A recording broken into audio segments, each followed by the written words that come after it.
Hey guys, this is KK with KK's Two Cents, and I'm here to talk about the Real Housewives of Atlanta reality TV star, Kenya Moore, and her alleged eviction. Okay, so now none of this has been confirmed by Kenya Moore, although I kind of do believe it, and I'm hoping it's not true.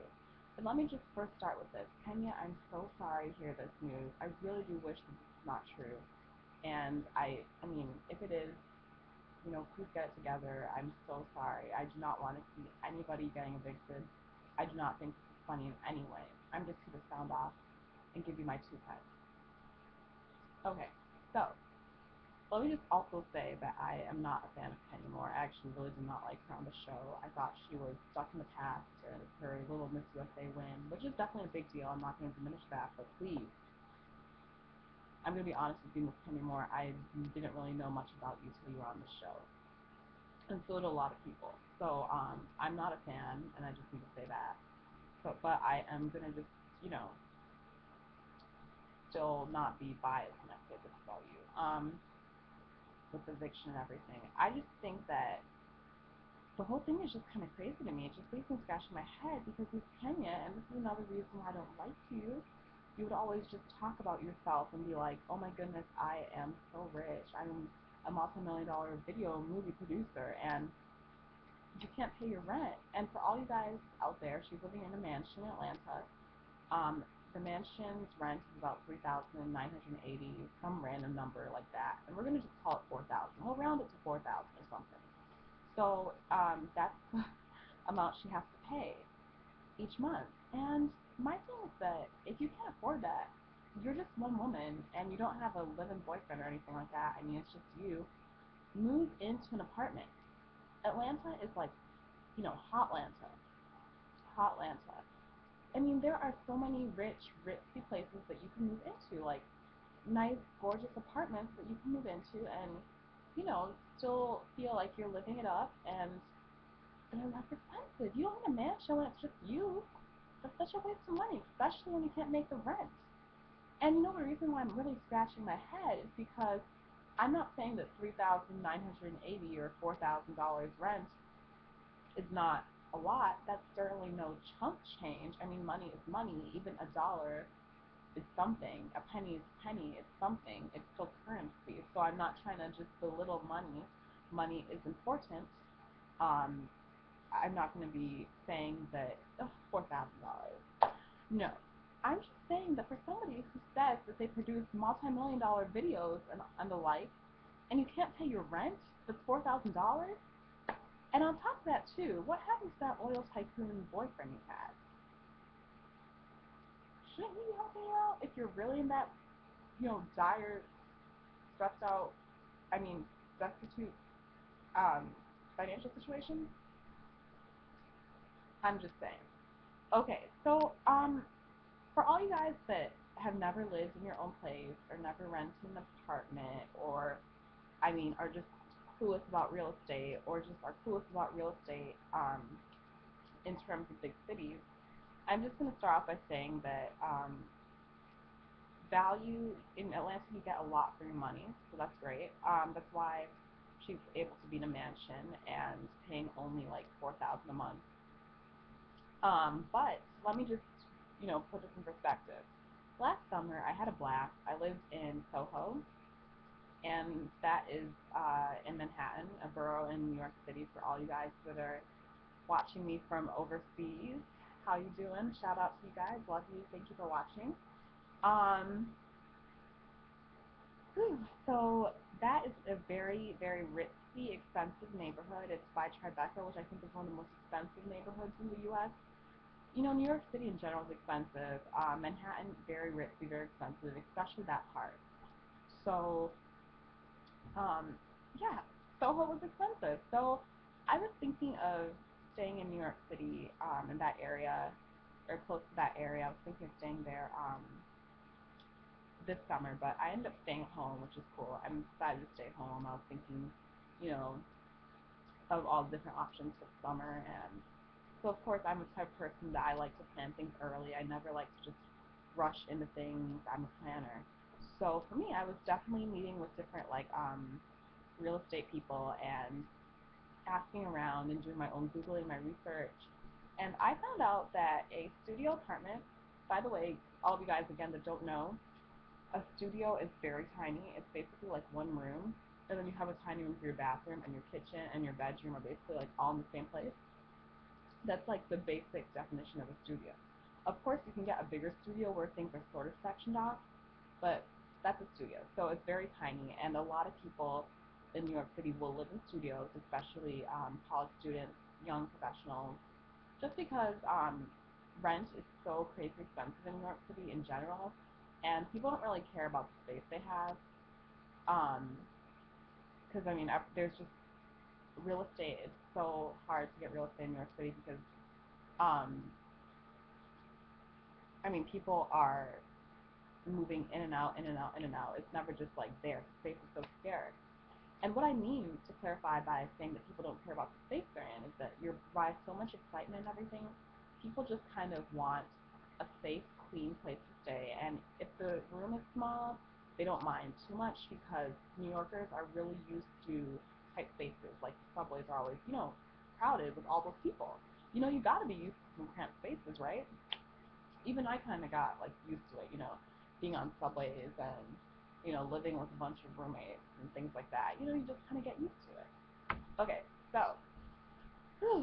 so for a studio apartment in New York City, it's about $2,000 if you're living in a nice area. I'm not saying like the swankiest, bougiest area.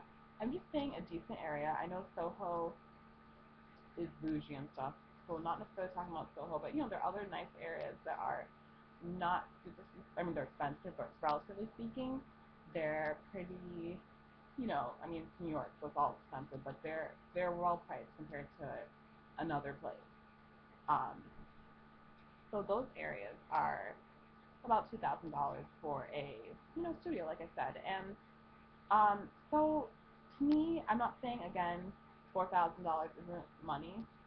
But $2,000, if college students and young professionals are able to pay that, how come you, who's a multi-million-dollar producer, how come you aren't able to pay that?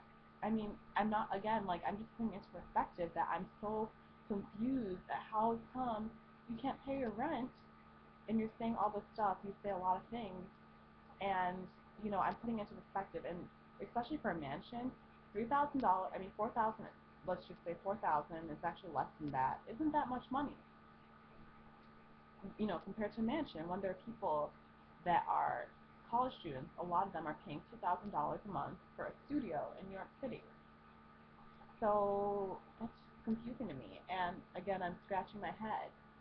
Um, on top of that, though, I'm just a little bit like, uh, I don't know. I'm just wondering if this is real or not. Wendy Williams, how you doing, Wendy? I don't know if you're watching. Hopefully one day you will. I love you. I watch you every day that you're on. I love you, love you, love you. You are the queen of daytime TV right now. Love you, Wendy.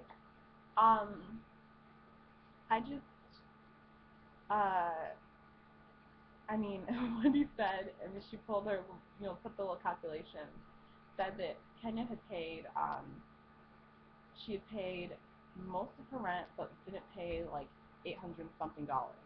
And Wendy, such a sweetheart, said she would pay the rent for her, but she said that she would only do it if she called in during the show, and the show is live for you guys who don't know, who don't watch Wendy. Um, the show is live, and she would call her. I mean, if Kenya called into the show and explained what was up, she said that she would pay the rent. So of course Wendy is being nice, but she has her ulterior motives. Put out the little story there. And Wendy, you are so messy for that, and that's why I love you. You keep it real. We don't just want to help, her, but we want to get the juice. Like we want to hear the story. And that's why your show was renewed for several more years till 2017. So I just want to say again, how are you doing, Wendy? And I'm sure you're doing great. And congratulations to your show being renewed. I love it. Everybody loves it. Love you, Wendy. Again, one day I hope that you would, watch me, see my blog. Someday, my blog is growing, and hopefully one day I can be on air like you. Okay, so, another thing that they said, aside from Kenya Moore's eviction, they said that she's a really bad tenant, that she doesn't keep up the appearance and stuff like that of the neighborhood. So again, this brings me to what I said earlier. Kenya, move out. It's just one person.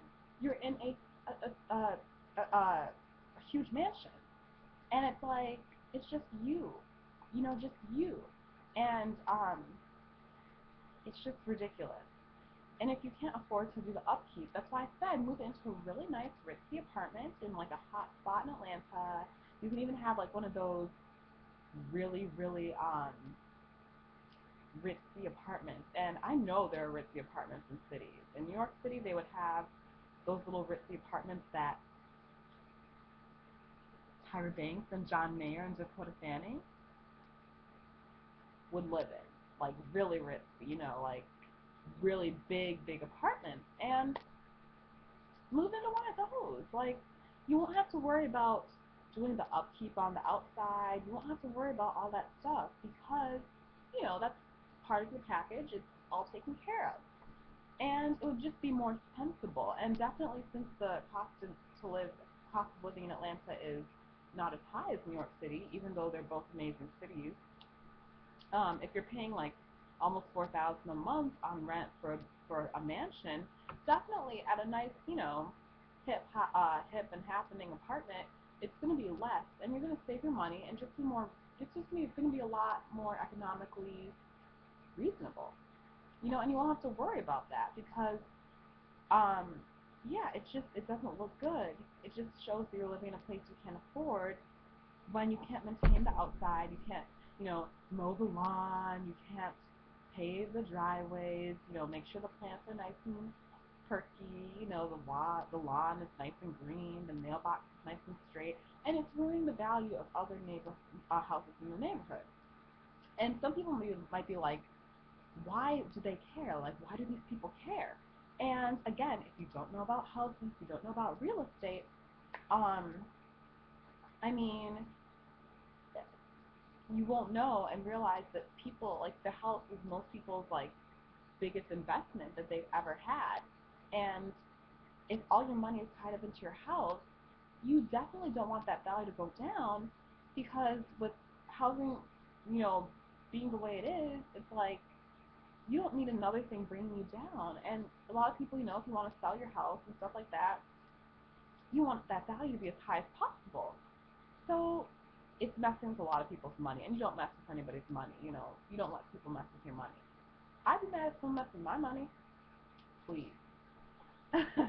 Okay, so I think that is all of KK's 2 cents, and feel free to comment. Feel free to Facebook me, comment on Facebook, comment down below my blog, comment on YouTube. Just feel free to that. And bye. Love you guys. Thanks for watching. Bye.